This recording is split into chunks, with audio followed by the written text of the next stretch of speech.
They told you to be a better man.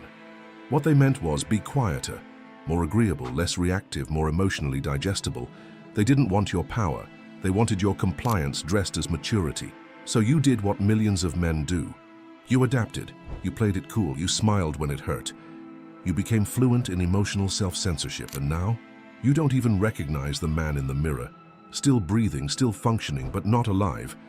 Carl Jung said, "The most terrifying thing is to accept oneself completely, because to truly accept yourself, you have to face what they forced. You to repress not your flaws, your fire." This video isn't motivation, it's a rupture. It's for the man who senses something sacred inside him is trapped. Who knows the world has trained him to be safe, when all he ever needed was to be whole? If you've ever felt that quiet fury inside you, if you've ever looked around and thought, "This isn't me," you're not broken. You're not soft. You're not weak. You were repressed.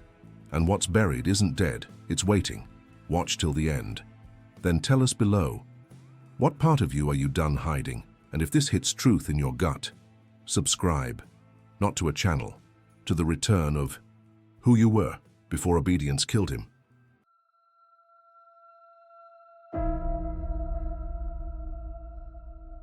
They didn't need to hurt you with fists. All they had to do was redefine your nature as dangerous. As a boy, you showed fire, and they called it bad behavior.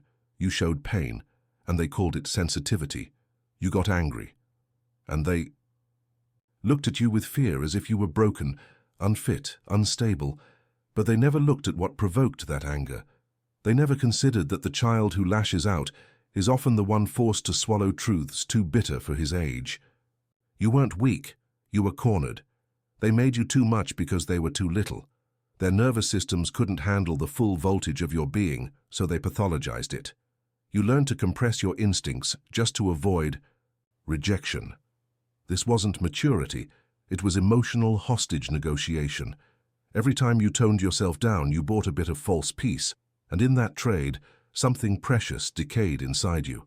The culture helped them. It spoke in soft tones and smiling masks. It told boys to be good, to get along, to play nice. It dressed control as virtue. And you obeyed, not because you were docile, but because you were smart. You read the terrain. You understood, unconsciously, that raw masculinity had no sanctuary in this world.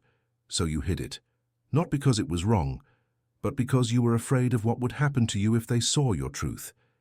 This is how repression begins, not in a moment of weakness, but in a series of strategic withdrawals. The strong boy doesn't surrender. He retreats inward, watching. He survives by becoming invisible. And with each act of self-silencing, he learns to mistrust his own instincts. He learns that what rises naturally within him must be cut, tamed, sedated. Over time, this lie, "you are weak," calcifies. It becomes an identity. Not because it's true, but because you heard it enough times to mistake it for reality. And what's worse, you started saying it to yourself. That voice in your head, the one that doubts your strength, your value, your right to take up space, it wasn't born inside you. It was planted, grown in soil fertilized by emotional neglect, unconscious. Mothers, fearful fathers, and a society that rewards compliance over courage. But here's the fracture in their lie. If you were truly weak, you would have broken. You didn't. You adapted. You became the quiet kid with the heavy stare, the man who walks softly but thinks in fire. You learned to store your willpower underground. That's not weakness. That's containment. Think of a volcano under snow, calm on the surface but with pressure building, heat rising. That was you. That is you. And the world mistook your calm for impotence, not realizing it was just the prelude to eruption. You were never weak. You were watching. You were calculating. You were protecting parts of yourself too sacred to hand over to people who wouldn't know what to do with them. Jung knew this.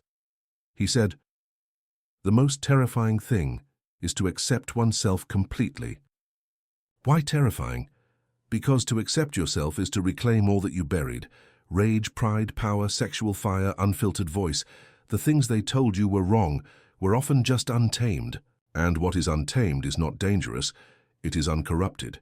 That's what they feared.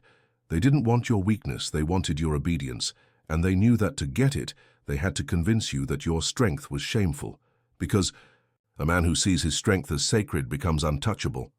He stops asking for permission. He stops submitting to false authorities. He starts moving through the world with a deep, unshakable sense of identity. So they lied. They took your resistance and called it immaturity. They took your intensity and called it mental illness. They took your clarity and called it arrogance, all to make you manageable, contained, safe for them but not safe for you. The result? A man who's emotionally constipated, who doesn't know whether to roar or weep, who walks around with a dull ache in his chest and a clenched jaw because he's been pretending for decades to be normal when he's anything but. This is not your fault, but it is your responsibility, because now you know the truth. The lie of your weakness was a mask for their fear. So what will you do with that?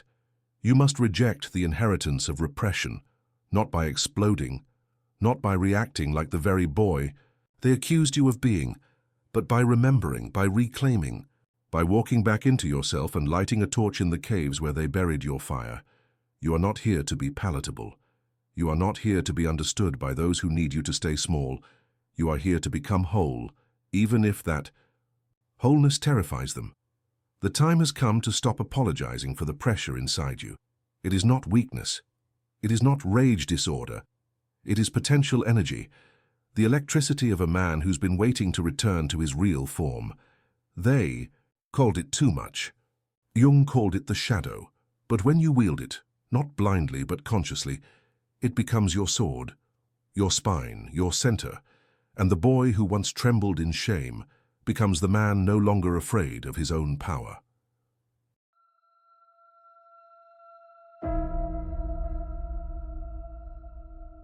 The human mind is not a peaceful field. It is a war zone of competing drives, hidden wounds, and denied truths.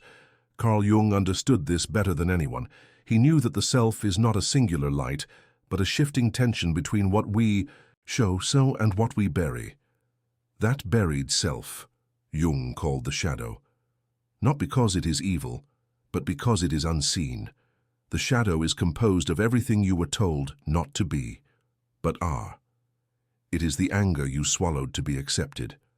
The lust you denied to appear moral. The ambition you downplayed so others wouldn't feel threatened. The raw truth of you that was cut and shaped until it fit the mold. And here's the cold truth. Whatever you repress rules you from the dark. You may think you're calm, moral, in control. But if you haven't made peace with the shadow, you're just a man performing a mask. You're living as a half-self. Acceptable, predictable, emotionally safe for others. But inside, your soul is starving. Jung warned that the more civilized we become, the more we risk amputating our primal power. We cut off parts of ourselves in the name of being good men, and then wonder why we feel hollow, why we rage in private, why we sabotage relationships, why we can't look in the mirror without flinching. You're not broken, you're split. And the key to restoration is not found in more discipline, more niceness, more suppression. It's in going downward, into the depths of your shadow and seeing what you tried not to be. It is here that the real man waits. He's not the polished version. He's not the over-apologetic, clean-cut mannequin of modern masculinity. He's closer to an animal, but not a beast, a sovereign creature, fierce, intact, a man who owns his aggression without acting it out, who knows his lust but does not whore it out, who carries the sword of truth, even if it cuts those around him. The shadow is not your enemy. It's your unlived life. It contains the parts of you with the most energy, the most vitality. The boy who stopped drawing because they called him weird. The teenager who wanted to fight back but was told, violence is never the answer. The man who wanted to walk away from it all but stayed to prove he wasn't a quitter. It's all still there, compressed, hot, and growing in pressure. Most men don't integrate their shadow. They project it. They accuse others of being too angry, too selfish, too wild, not realizing they're pointing at the very parts of themselves they've buried. It's why nice guys suddenly explode. It's why fathers who never got in touch with their rage end up passing it down to their sons in colder, subtler forms, Because if you don't face the shadow, it won't disappear. It will possess you. Integration doesn't mean letting your darkness control you. It means owning it, seeing it, making contact with your capacity for destruction. Not to destroy others, but to build an unbreakable self. You were told to kill parts of yourself to survive. Jung offers another path, to reunite with them. Imagine the version of you that's not afraid of his own fire, who speaks with clarity and calm because he no longer fears rejection, who says no without guilt, who walks into a room and doesn't scan for approval because he already gave it to himself. This man exists on the other side of shadow work. And here's the paradox. The more darkness you're willing to face in yourself, the less control it has over you. When you stop hiding from what you are, it stops hiding in you. It becomes integrated, directed, and through that process, you become dangerous in the best way, because now your power is no longer reactive. It is strategic, controlled, grounded. This is what Jung meant when he said, "Until you make the unconscious conscious, it will direct your life and you will call it fate." So many men walk around thinking their life is just happening to them, that their failures, their passivity, their emasculation are just the cards they were dealt. But the truth is, much of it comes from the parts of themselves they were told to exile. You want to reclaim your edge, your drive, your dignity. You won't find it in a productivity hack. You'll find it by turning inward and facing the parts of you that scare you, the parts they made you ashamed of, the ones you thought you had to lose to be loved. Jung doesn't promise comfort. He promises wholeness, and wholeness is messy. It means you'll have to sit with the memories of when you let yourself be walked over, when you lied to yourself to keep the peace, when you pretended to be okay with less because you didn't think you had the right to ask for more. But in facing these things, without flinching, without fleeing, you begin to wake up. You realize that everything you suppressed was never dead, just dormant. And now, the man who once lived in fragments begins to gather his pieces, not to become someone else, but to return to who he was as before the world told him who to be.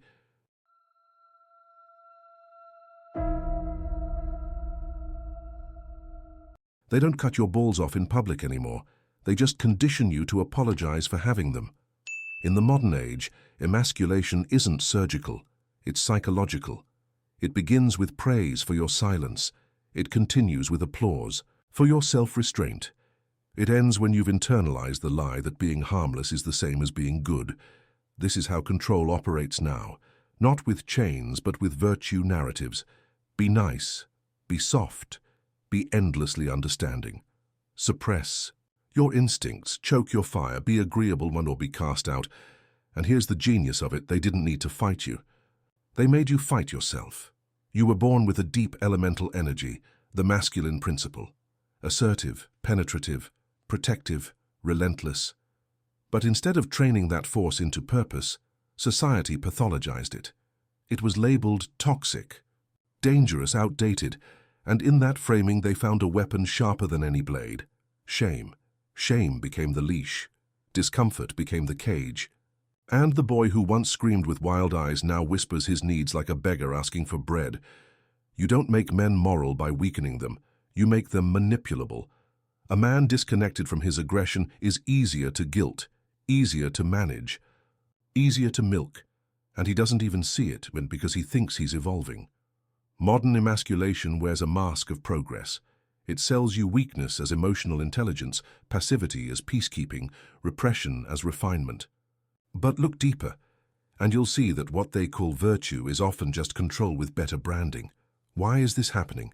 Because a man in full possession of himself, his mind, his body, his instincts, is a threat to systems that profit off his compliance. If he's confident, he won't overconsume. If he's self-reliant, he won't beg for authority. If he's sexually sovereign, he can't be lured with validation. And if he's spiritually rooted, no ideology can convert him through fear. So he must be cut off from the source, and told that the cut is compassion. You felt this in schools that punished competition, in jobs that reward passivity, in relationships where you were scolded for wanting leadership, direction, primal touch. You were taught that the part of you that wants is dangerous. Unless that wanting is tamed, tacked to a cause, or turned into guilt.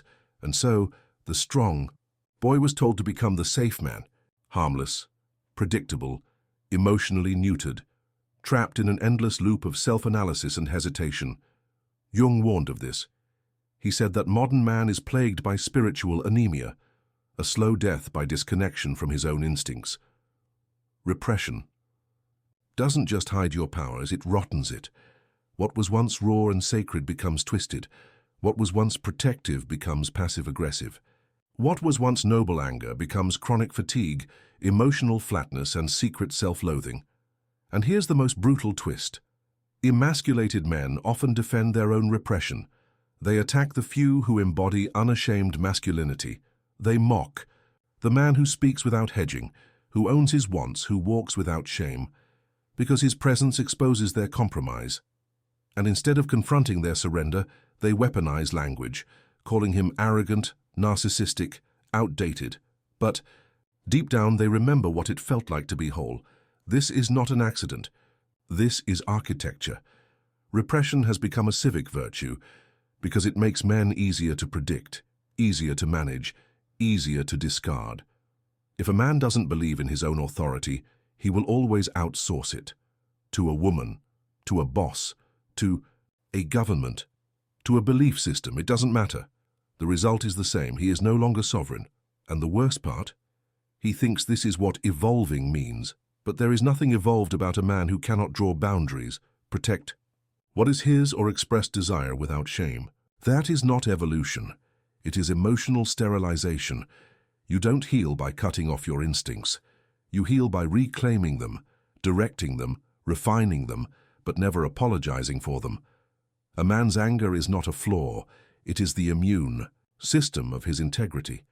A man's sexual energy is not dangerous.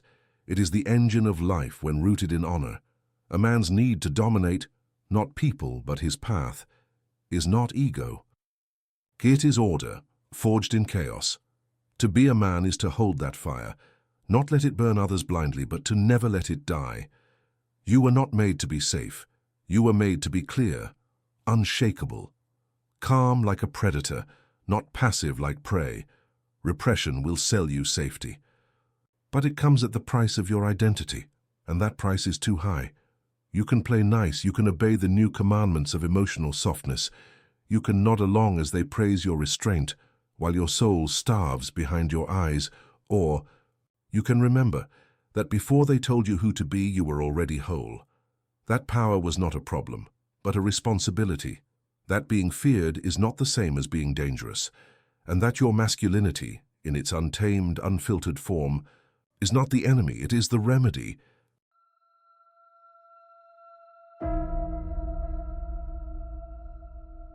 There comes a moment in a man's life when silence becomes unbearable.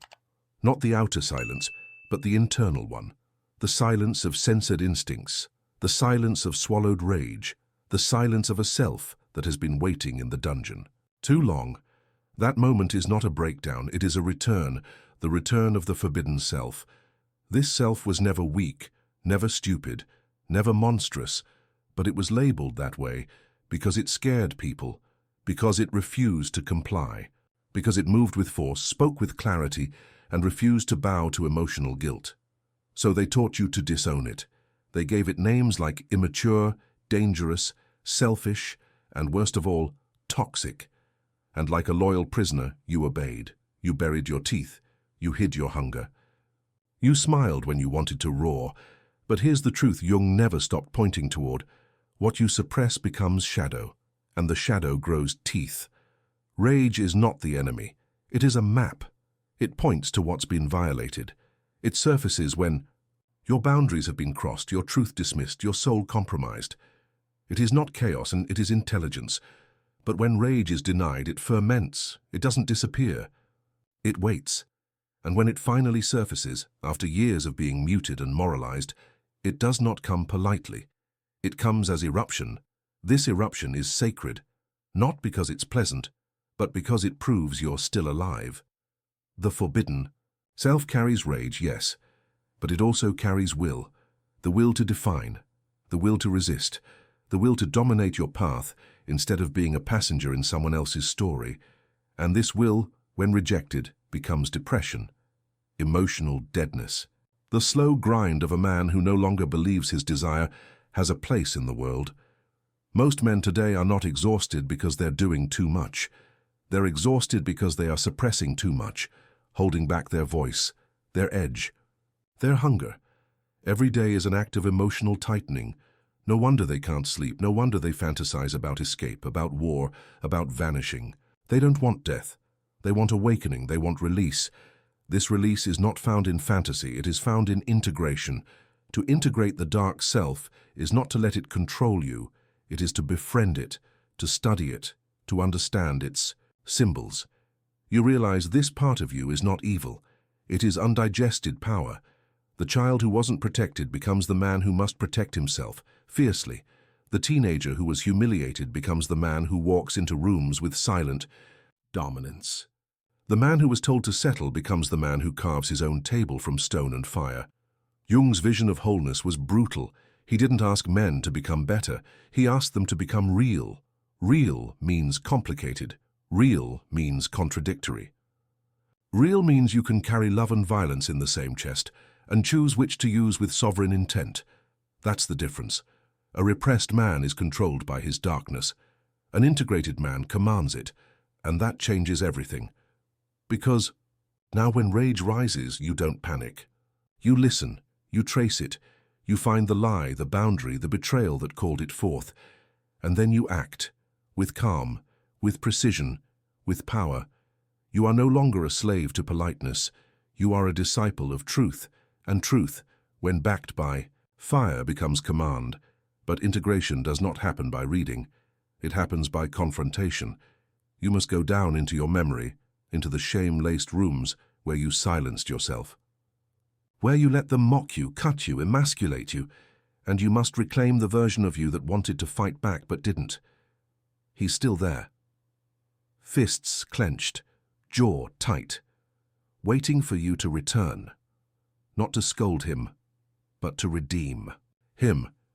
You need that man, not to lash out, but to protect what's sacred, to draw the line where others would blur it, to stand when it would be easier to fold, to speak when silence would make you look good but feel dead inside.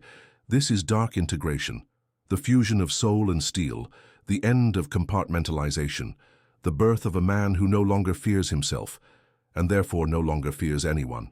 And now the forbidden self becomes the foundation, because no one can use your past against you if you've owned it. No one can manipulate your guilt if you've transmuted it. No one can weaponize your instincts if you've sharpened them yourself. This is the quiet terror of the integrated man. He cannot be controlled. He doesn't need permission. He doesn't need applause. He doesn't chase validation because he has direction.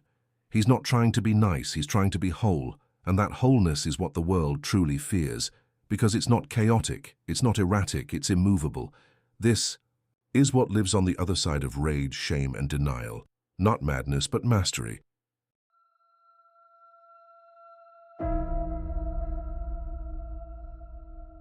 There is a kind of death you must go through as a man, the death of the obedient version of you, the pleaser, the pretender, the one who kept folding just to be allowed to stay in the room. That man has to die, because he was never truly you. He was the mask that let you survive a world that feared your fullness. But now the burial is done. The grief has passed, the shadow has been faced, and what rises in the aftermath is something the world has not seen in a long time. A man who is no longer ashamed to dominate, not dominate people, not dominate for ego, but to dominate his direction, his vessel, his presence. This is not the domination of insecure men, the loud, chaotic grab for attention that comes from a fractured ego. This is domination as sovereignty, as spiritual gravity, as the silent recognition that your existence is not negotiable. You don't apologize for your strength anymore. You don't dull your voice to make others comfortable. You don't shrink in the presence of softness, nor do you inflate in the presence of challenge. You are centered, not because life became easier, but because you became deeper. You have stepped out of the morality designed to neuter you, and stepped into the ethics that forge you. There is no longer a gap between your instinct and your Action. Between your thought and your voice, between your rage and your purpose. The fracture is sealed. You have become a unified man. This rebirth is violent in silence. Because there is no fanfare, no applause, no parade for the man who reclaims himself in the shadows. Only a shift, subtle, seismic, in how you move. You walk into rooms and no longer ask for approval. You assess, you discern, you lead, your E. Presence no longer bends to expectation. It defines reality. You don't ask women what kind of man they want. You show them who you are. And if they can't stand it, they leave. Good. Let them. You don't bend your values for friends, for lovers, for any person who would prefer you smaller. If they can't carry the weight of your authenticity, they were never meant to walk beside you. Because now you know your power is not a liability. It's a signal, and the right ones will feel it, not as threat but as truth. You do not tolerate manipulation anymore. You see it from miles away. The guilt tactics, the emotional bait, the just be nice voices disguised as peace. And you cut through it, not with anger, with presence, with the silent force of a man who has nothing to hide and nothing left to suppress. You speak less, but when you do, the room listens, because there's weight behind your voice now. The weight of pain owned, the weight of fire tamed, the weight of a soul restored to itself. This is what Jung meant when he spoke of individuation, not just psychological wholeness, but the return to your essence without compromise. The raw self, unfiltered, unbribed, unbroken. You are no longer seduced by softness dressed as moral superiority. You know now, true power includes mercy but is never built on it. You will be kind, yes. But on your terms, you will love, but never at the price of your fire. You will protect, but only what deserves protection, and most importantly, you will build. Because domination in its highest form is not destruction. It is creation, the creation of a life that reflects your true architecture. Not theirs, yours. You don't sit around waiting for meaning anymore. You inflict it onto reality. You shape your environment. You shape your relationships. You shape your mind, your body, your presence, like a blade being sharpened not for violence but for clarity. This is your legacy now. You're no longer the man who censors himself mid-sentence. You're no longer the man who turns down his ambition so others won't feel insecure. You're no longer the man who rationalizes his repression as emotional maturity. You are the man who has come back from the underworld with the map to his own fire. The man who does not fear chaos because he commands it. The man who does not chase validation because he is his own witness. The man who no longer apologizes for wanting more, demanding better, or standing alone. This is not about becoming alpha. It's about becoming integrated, whole, unshakable, necessary. A man like this cannot be owned. He cannot be discarded. He cannot be replaced because he doesn't perform value. He embodies it. You were never weak. You were repressed. But now you are reborn, and nothing, no shame, no lie, no enemy, can ever put you back in the cage again. You were never soft. You were sedated. You were never confused. You were conditioned, and now you remember. Every man watching this knows what I mean. The pressure in your chest, the roar behind your calm, the sense that you've been holding back. Something sacred for far too long. That thing inside you. It isn't rage, it's life, unlived. And if this hits something deep, if your blood stirred while listening, it's because your shadow is done waiting. So do what men of fire do. Leave a mark, drop your words below. Let this be the room where silence ends. And if you're done playing small, if you're done being good, if you're ready to remember your real shape, subscribe. Not because you're told to, because your instincts demand it. Welcome to the few. We are beyond obedience.